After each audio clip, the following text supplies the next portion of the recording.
Welcome back to the Hawkeye Garage. I am Joe. Got the Lexus, the GX470 behind me this week. Last week's video I talked about how it had been just randomly dying in traffic. And a lot of you guys agreed, probably a fuel delivery issue. Well, I'm in the midst of putting the fuel pump in it. Actually, we're to the point where I'm putting the tank back in it. I didn't plan on making this video until I realized there's no videos on how to pull a tank out of one of these. And this kind of seems like a pretty common issue, whether the fuel pump itself, the inboard filters on the pump getting clogged up, which I'm pretty sure was the problem, or the sending units kind of getting wonky and your fuel gauge is not reading accurately. So bear with me. It's probably going to be a kind of a long video. We're going to walk around, talk about a lot of things. Knowing how to do it now, really not that difficult, but it was kind of a pain in the butt learning along the way. So stay tuned. Alright, to start out with, this is an 07 470. I don't know if there's any difference between the 03 to 09s on the fuel systems, the tanks. Sorry, I just don't know. I started out watching a video on swapping a fuel pump for an LX 470, and that kind of got me started, but then I had to rely on going to Facebook and asking some questions, and it was kind of a pain in the butt. So first off, we're going to jump in to where the back seat used to be, which is going to tell you where we're about to go. To start with, well, step number 2. Step number 1, disconnect your battery. Alright, as you can see, back seats and back carpet all gone. You're going to have to do this next after you disconnect your battery. Flip your seats up. You're going to have to pry the plastic covers off of the hinges. Use your little plastic interior pry tools. Just kind of wiggle them apart. There's not a real specific way that I can tell you to do that. Take your time, don't break them. Then you're going to have to do 1, 2, 3, 4, 5, 6, 7, 8 bolts to pull the back seats. You have to do this. You're also going to have to pull the trim panels here. They just kind of pop up. You can do it with your fingers or your pry tool. And then that step that went here that you step to get into the third row. Caps you'll pry off with a screwdriver, and then 10 mil bolts because that's holding the carpet down as well. Peel the carpet back. There is a cover here, but thank you Lexus / Toyota for not making this cover any bigger than absolutely necessary, so you can't pull a fuel pump out of it at all, and you can barely fit your hand in there to wiggle off the plug that is what gives power to the fuel pump. You'll pop that off. This is just another harness that goes to something else. Also, when you're down here, you're going to notice that there's 2 fuel lines, like in the cap of the fuel pump. Those can stay on for now. You can deal with those once the tank is out. They'll be much easier to deal with. And then also you're going to have to deal with another line, this line. So here's your cap. That's the plug that you undo. Here's the cap. There's going to be a fuel line in here. It's going to have like a red plastic band on it. It's going to have a little thumb clip. You can just peel it off. Don't break it because you're going to have to reuse it. Basically, it's like a plastic C-clip. So you'll pop that off. You can do it with your fingers, and then the fuel line can come off. You should also drain your fuel system. And by drain your fuel system, I mean relieve the pressure. This fuel line here is your main feed line. So you can disconnect. There's lots of videos on how to do this too. You're just going to pop this plastic clip. There's a push button. Take that off. Obviously, you'll want to have some rags. That'll relieve a lot of the pressure. Even if let's see, I don't think this has a Schrader valve on it. Maybe it does, I'm not sure, but mine did not have a ton of built-up pressure. It dribbled out of there, obviously, but that's not going to get rid of all of the fuel in the lines. There's not really a good way to do that. Just make sure you have plenty of floor dry on hand and plenty of rags. After you're to that point, those 2 fuel lines coming out of the cap are going to come out and then up towards the floor pans of the car, and these have the same kind of like plastic C-clips. So if you want to see one of those, really, and these are pretty easy to get to. You can pop them off with your fingers. If you want to undo those to kind of see how they work first before you do that one, go ahead and do that. These are like plastic clipped into place, so you don't have to undo these clips while it's still in the car, but obviously you will have to undo them to pull the fuel pump out. They're just little plastic retaining clips. You can use picks or pliers to kind of push them out. They come out really easily. Just, you know, be careful not to break them. Skid plate. 1, 2, I believe there's 3, 4, maybe 6 bolts that hold the skid plate on.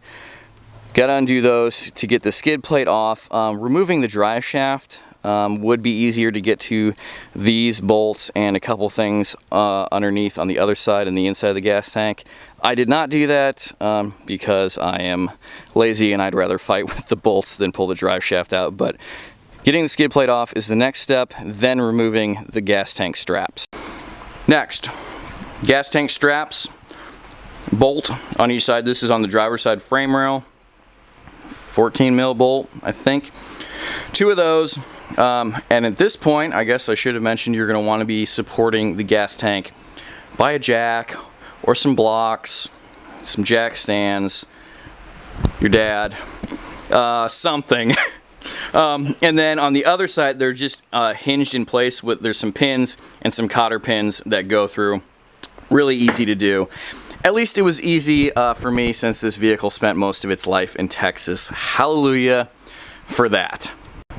Back to the top of the tank. Now, they make lots of different special tools to get this ring off. It's basically just a big nut. You have to unscrew it, and the whole pump assembly, the sending unit, the whole big thing comes out.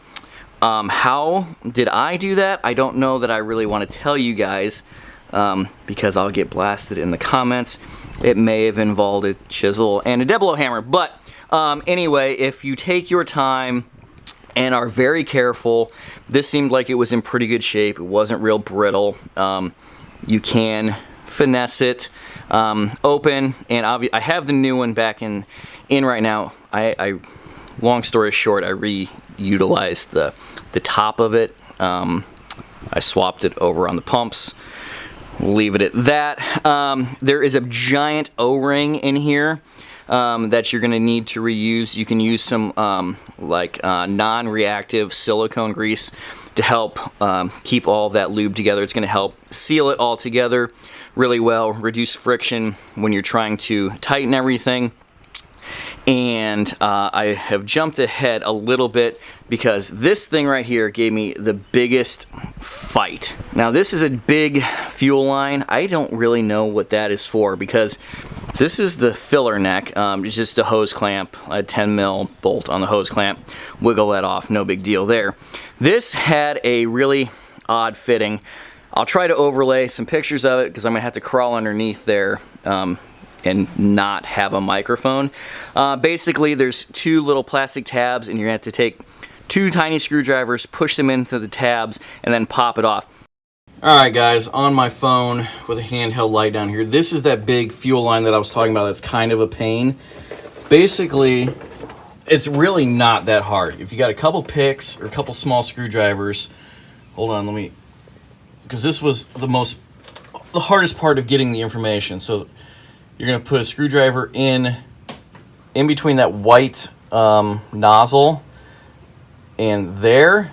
So you can put the 2 screwdrivers in there, and there's a little clip in here, and you can, if you have a good light underneath, you can actually see when that clip comes disengaged. And as long as, you know, I had my fuel tank already kind of hanging because I didn't have this video, so there was pressure on this. Once I jacked it up a little bit and relieved that pressure when I had those screwdrivers in there, I just popped this thing right off, and it really was not nearly as hard as it seemed. Once I figured out how to do that, or what the trick was, it really was not that difficult. I had to resort to asking on Facebook what the heck this fitting was, and like I said, 2 screwdrivers on each side.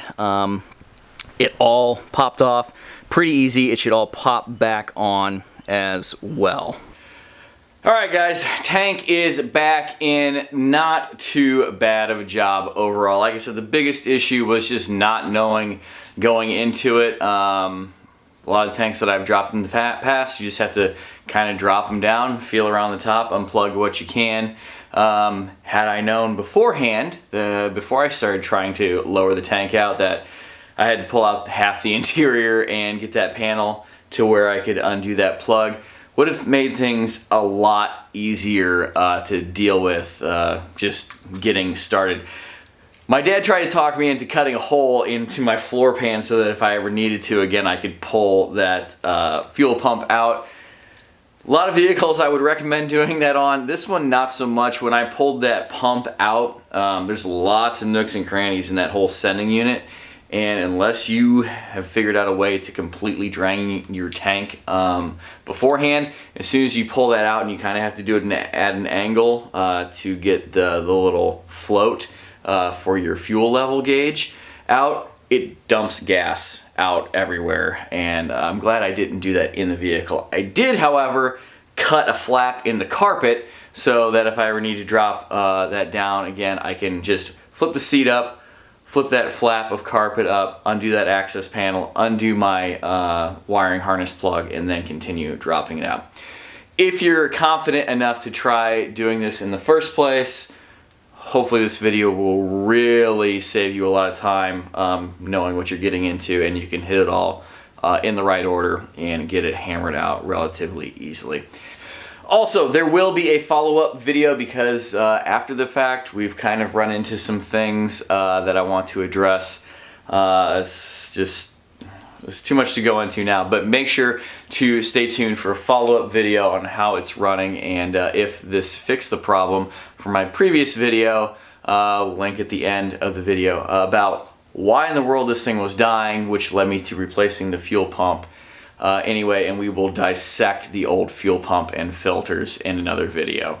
Anyway, if you're new to the channel, please subscribe, turn those notifications on. We drop a video every Sunday. This is a lot of what we do. DIY stuff, car stuff, off-road stuff, things of that nature. Be sure to turn the notifications on because although we do drop a video every Sunday, times may vary. Give the video a thumbs up if it helped you out. I hope that it did. And this is applicable on a lot of Toyota and Lexus SUVs of this early mid-2000s range. Some of the details might be a little bit different, but hopefully it will get you along the way, even if you don't have a 2007 GX470. Anyway, follow the links in the description down below over to my Instagram and my Facebook, where I post much more often than once a week, and that is my personal and professional page, so I post all kinds of stuff over there all the time. So until the next video, thank you for watching, take care, goodbye.